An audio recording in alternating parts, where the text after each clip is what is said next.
welcome back again to the channel, and welcome once again to the beautiful city of Abeokuta. In today's video, we are exploring a special place, which is the Kuti Heritage Museum, located along NEPA Road in Isabo, Abeokuta. This heritage site is actually the original home of the iconic Kuti family, a family whose name carries so much weight in Nigeria's history. The heritage site was the house where the legendary figures lived, raised their children, and shaped movements that still inspire people today. So besties, stick with me as we dive into the incredible history of the iconic Kuti family.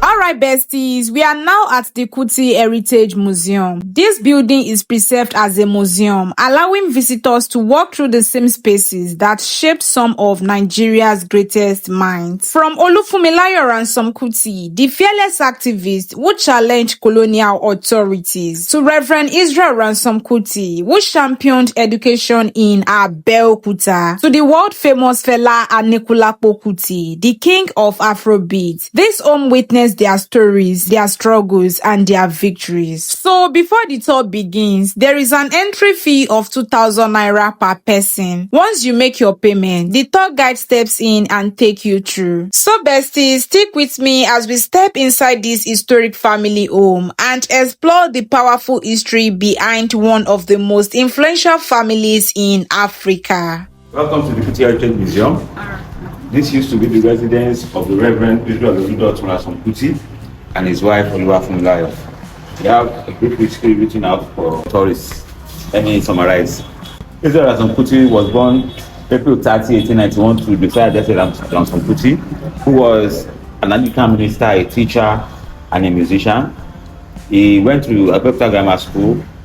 When he graduated, he was the head boy. Upon graduation, he furthered his study in Freetown, came back, and started teaching like his father. He became the first black principal of Abeokuta Grammar School, his alma mater. In 1931, he was the pioneer president of the Nigerian Union of Teachers from its inception until shortly before his death in 1954. The Kuti Hall in University of Ibadan is named in his memory. He died on April 6, 1955 from cancer-related illness. Funmilayo was born to the Thomas family.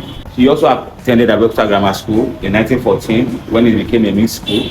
Before 1914, it was an all-boys school, but in 1914 it became mixed, and she was one of the first female students in the school.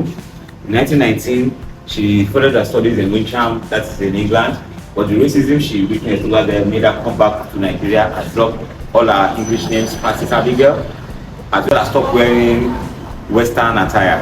In 1944, she formed the Abeokuta Ladies Club, strictly to educate and emancipate the market women at the time. They were being cheated by the royal fathers and colonial masters.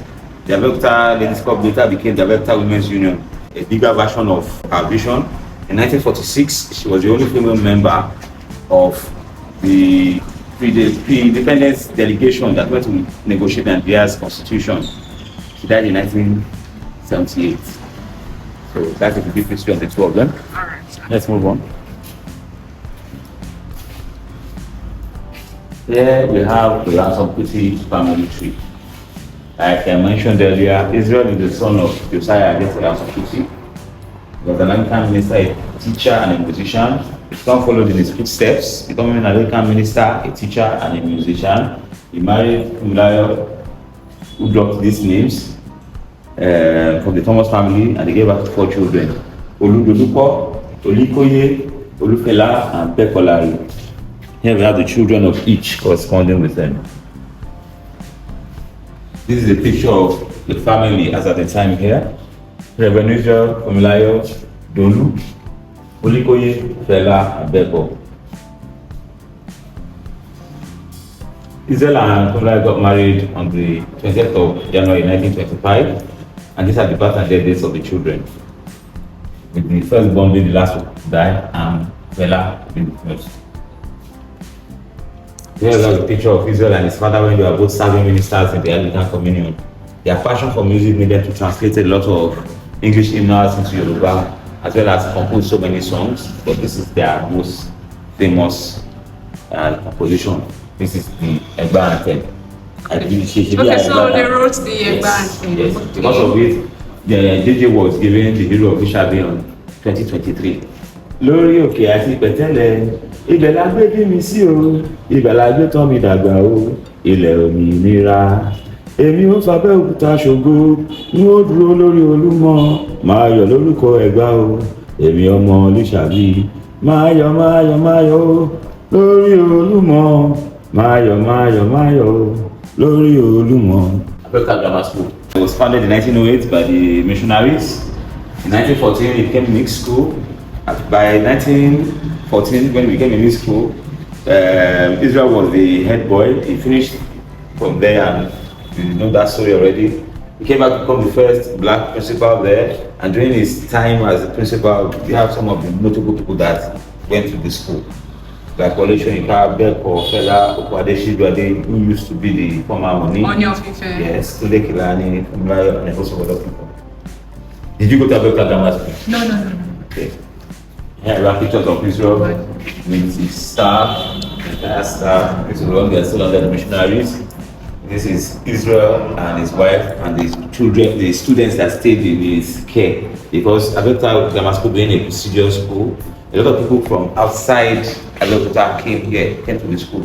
So they were under his guardianship. This is a picture of Funmilayo receiving an honorary doctorate in law on University of Ibadan. I never actually thought it was a big deal until I tried to Google how many people have honorary doctorates in law. It's not something that is given out. You must have done something practically in the aspect of law or defense of it before you can get this. And this is Israel as the pioneer president of the Nigerian Union of Teachers from the beginning in 1931. So you can see the house has always been elitist in education and justice. Let's use that language. Let's move on. One picture of Funmilayo and the Reverend, various stages of their lives. What's this? Newspaper review excerpts of their times and like places that they appeared in the newspaper that concerned about their time. As for the charges against me, I am unconcerned. I'm beyond their timid, lying morality, so I'm beyond care. Unquote. Allied Faith Palace at the time, in protest. This is the account of the Alake by himself when after he had exiled and. What's the name of this? His name is Sir Ladapo Ademola. Okay, but that's about Ademola. Yes. Okay. The Alake of Egba at the time. So after his exile and his subsequent return, when everything was settled, they went to interview him, and this was his own account of the issue. I like this quote. Let me just read it out. I could not hate Mrs. Ransome-Kuti then, I cannot hate her now. Although she continues to cause me a great deal of trouble, because I suppose I admire her guts. My only regret is that she is using her guts wrongly. With a bit of more level-headedness, there is nothing the little woman couldn't do for Abeokuta and for Nigeria. When you see this stance, you know that there's trouble coming. You see one hand like this, the other hand like this. Yes, that's trouble coming. This was taken shortly before her death. This is 1978. This was after she was pushed to the window of the first floor of Fela's house in Kalakuta, that's Mosholashi, the Grelogo area, by unknown soldiers. He died shortly after all this, but at least he gave an account of what happened. Then the government wanted to give her a public burial, and the family refused, stating that all they wanted was the identification of the unknown soldiers, which the government couldn't do. The family buried their mom in a closed ceremony, and she's buried in the same tomb with her husband in St. John's Cemetery. That is the history of Israel and Funmilayo. Let's go upstairs to where they actually stay. Yeah. Okay.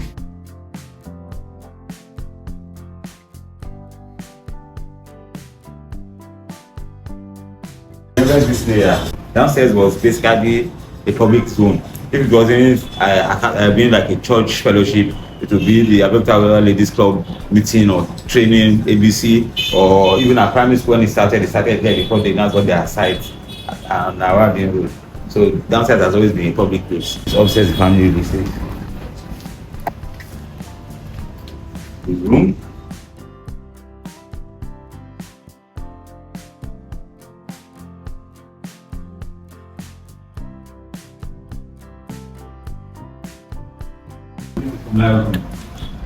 Okay, this was around. If you watch the film, Funmilayo Ransome-Kuti, Okay. have you watched it? No. Okay. So some parts of the film are actually they They came here. Wow. And so it's what they said for the film. If you eventually watch it,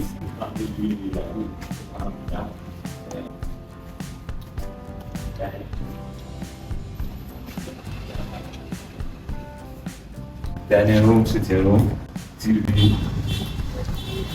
Funmilayo, like I said, that her test for Western things. Maybe I even stop Western medicine. She was either traditional medicine or alternative, India or China.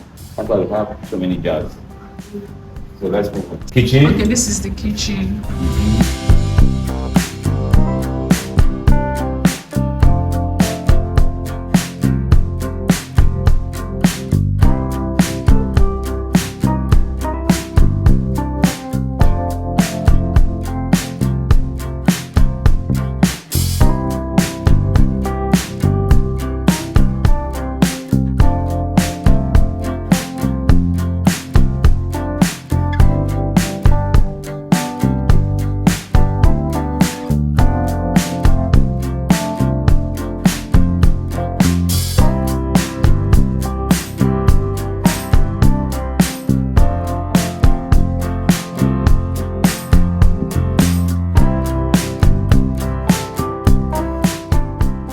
So the garden has always been a major part of this. This The garden. okay, They garden. always have a garden.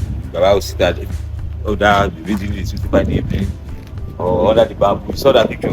Yes, sir. Yeah, so let's go. Second generation. Second generation. Yes, Okay, yeah. So that's the first first generation generation. of Ransome-Kuti. So now we're going to the history of the four children. Okay. Welcome.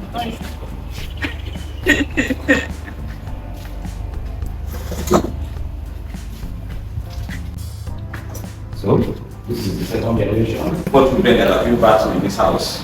Okay. Firstborn, Lulu, was a nurse. She studied nursing in the UK. She joined Lagos State Ministry of Health as a nurse and retired as a matron in Atala maternity.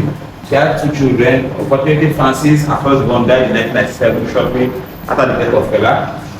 She died in 2010, leaving behind Yomi, who is an Afrobeat musician based in the US. The second born, Olukoye, was a medical doctor, professor of pediatrics, the WHO consultant, and a one-time minister of health.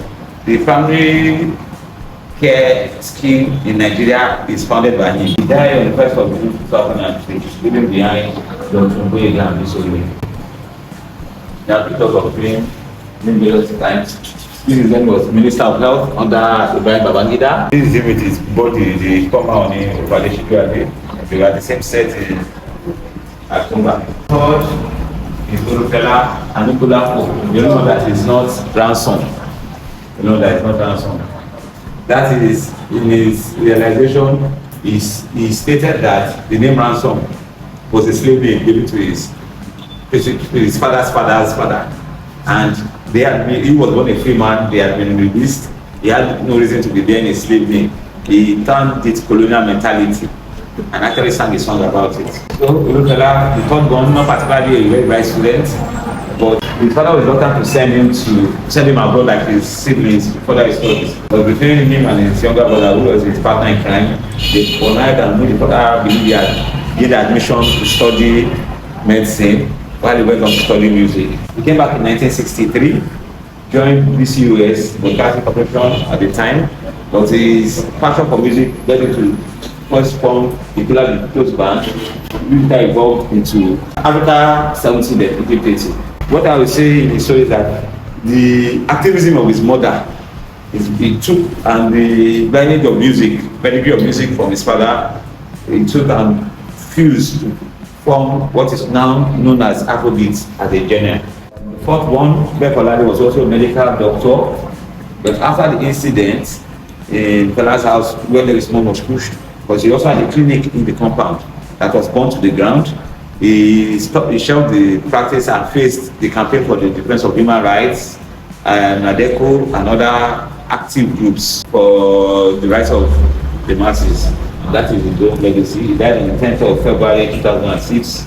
Living behind Nike Eniton Funmilayo Ransome-Kuti. Third generation. Third generation. That is a work in progress. All of them are still living their lives. So no, that is fourth. Yes, mother is Femi's son now. Yes, This is Yeni, firstborn, Femi second. Only the manager of Kalakuta, that is Fela Museum in Lagos. Yes, wow. He's not musically inclined, but he's also. This is Funmilayo Ransome-Kuti's younger sister. Okay. Fela had 6 children.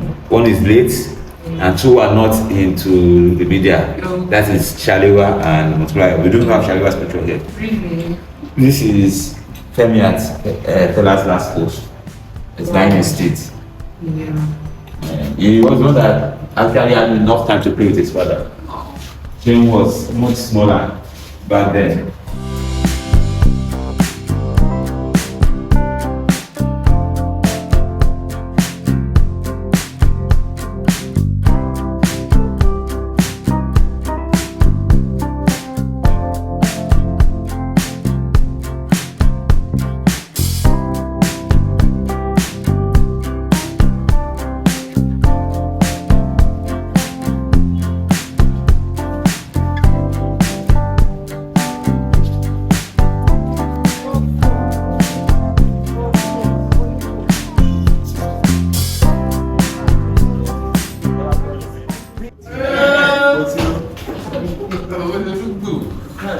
All there, and it was a very prestigious town. Very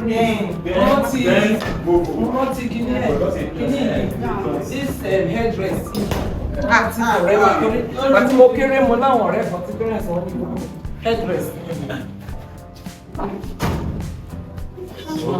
Headdress.